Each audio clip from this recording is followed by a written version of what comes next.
Saan po malaman, Brother Eli, kung nasa sa Biblia ang nakaraang Kwaresma, ang pagpipinitensya at ang mga pabasa? Alin po ba natutulungan? Yung ba nagpinitensya o ang Panginoon na naghihirap? O taon-taon ba nagaganap kay Panginoon Kristo ang pagpapako niya sa krus? Alam nyo, huwag naman kayo magagali. Ewan ko kung di kayo nakakahalata.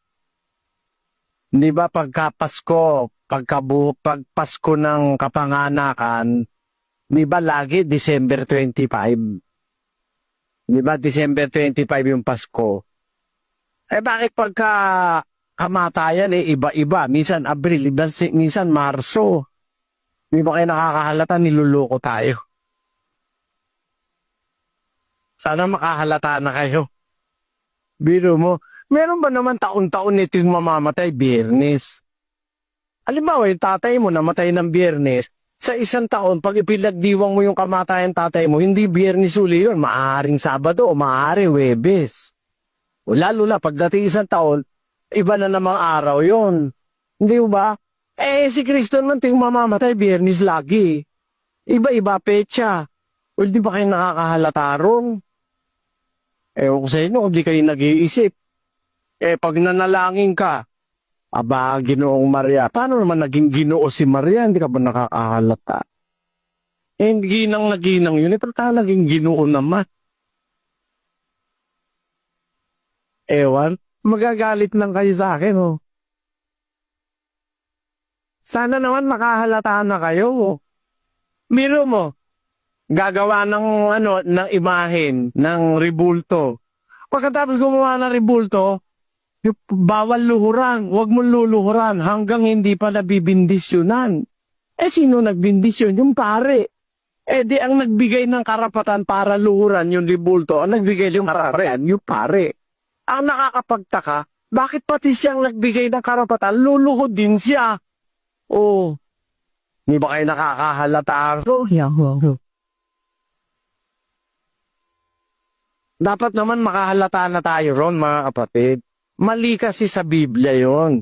Pakinggan nyo sa isang talata ng Jeremias 2. Na nagsasabi sa kahoy, ikaw ay aking ama, at sa bato, iyong ipinanganak ako. Pero mo, ang nanay niya bato, ang tatay niya kahoy. Paano nangyari yun? Paano nagkagustuhan yung bato't kahoy? Na sabi mo sa bato, ipinanganak mo ko. Sabi mo naman sa kahoy, ikaw ang tatay ko. Papa Jesus, Mama Mary. Paano nangyari yun? Bato't kahoy yan eh. Eh, yan ba tamang sambahin o paniwalaan? Habakuk 2:18. Anong napapakinabang ng larawang inanyuan? Na yaoy inanyuan ng manggagawa niyaon. Ng binugong larawan, na tagapagturo ng mga kasinungalingan, na tinitiwalaan ng nag-aanyo sa kanya, na gumawa ng mga piping Diyos-Diyosan. Sa aban niya na nagsasabi sa kahoy, gumising ka. Sa piping bato, bumangon ka. Magtuturo baga ito?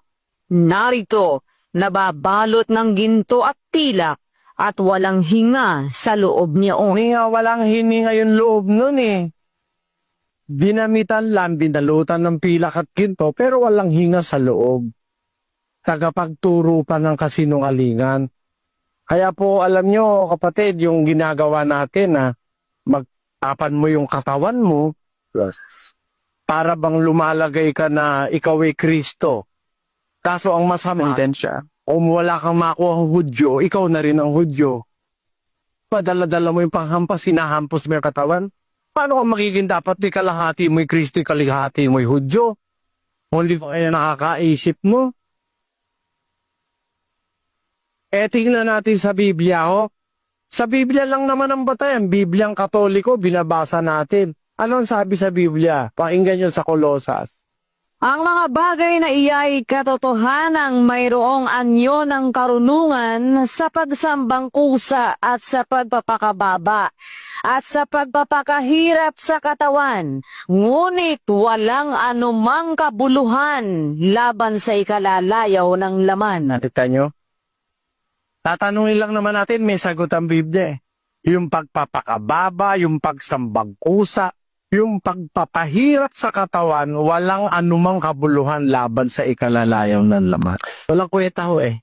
Ang katunayan, yung naggaganon, taon-taon, lasinggo pagkatapos ng mahal na araw, lasinggo uli. Hindi man nagpambago yun eh. Kasi madalas kong makita ang isang tao na taong-taong ginagawa niya yon, masigit dumadami pa kasalanan niyang ginagawa. Kaya nga po mali yun eh. Kaya, doon sa tanong niyo po, kung Biblia pagbabatayan natin, para tayong gumagawa ng bagay na walang kakwenta-kwenta pagdating sa Biblia. Ganun po yung kapatid.